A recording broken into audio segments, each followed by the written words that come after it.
தற்போதைய அண்மை செய்தி.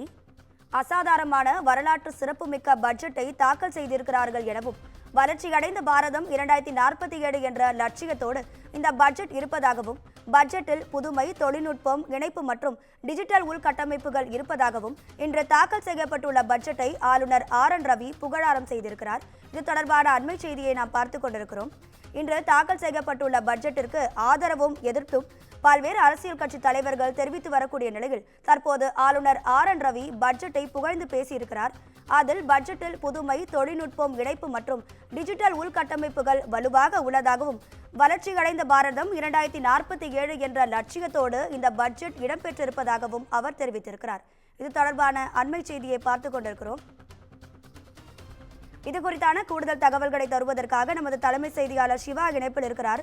சிவா, வணக்கம். ஆளுநர் கூறிய கருத்துக்களை விரிவா சொல்லுங்க.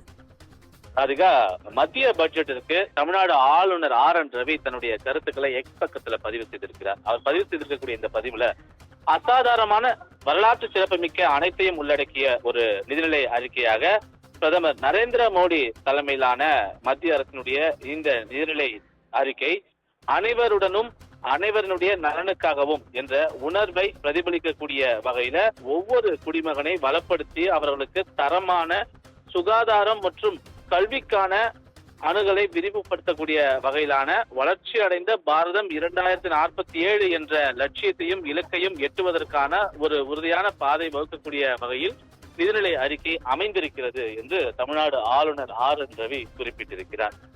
குறிப்பாக ஏழைகள், விவசாயிகள், இளைஞர்கள் மற்றும் பெண்களுக்கு முன்னுரிமை அளிப்பதன் மூலமாக இந்த நிதிநிலை அறிக்கை சிறு குறு நடுத்தர நிறுவனங்கள் துறையை வலுப்படுத்துவதோடு மட்டுமல்லாமல் நம்முடைய மக்களினுடைய தொழில் முனைவு ஆற்றலை வெளிப்படுத்தக்கூடிய வகையில் அவர்களுக்கான பல்வேறு வாய்ப்புகளை உருவாக்கக்கூடிய வகையிலான பட்ஜெட்டாக அமைந்திருக்கிறது என்றும் இந்தியாவில் தயாரிப்போம் என்ற முன்முயற்சி மூலமாக தன்னம்பிக்கையை இந்த பட்ஜெட் மூலமாக மத்திய அரசு அதிகரித்திருக்கிறது என்ற ஒரு கருத்தையும் அவர் பதிவிட்டிருக்கிறார்.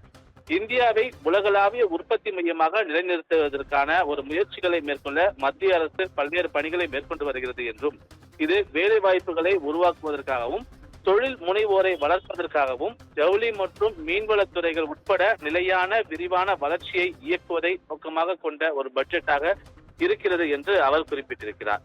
இந்த நிதிநிலை அறிக்கை புதுமை, தொழில்நுட்பம், இணைப்பு மற்றும் டிஜிட்டல் உள்கட்டமைப்புகளை வலுவான முக்கியத்துவத்தை அளிக்கக்கூடிய வகையிலான ஒரு பட்ஜெட்டாகவும் கிராமப்புற நகர்ப்புற பிளவுகளை இணைக்கக்கூடிய ஒரு பட்ஜெட்டாகவும் எந்த குடிமகனும் பின்தங்கி இருக்கவில்லை என்பதை உறுதி செய்யக்கூடிய வகையிலான ஒரு பட்ஜெட்டாகவும் இருப்பதாக தமிழ்நாடு ஆளுநர் தன்னுடைய கருத்துல பதிவிட்டிருக்கின்றார். ராதிகா, உங்க விரிவான தகவல்களுக்கு நன்றி சிவா.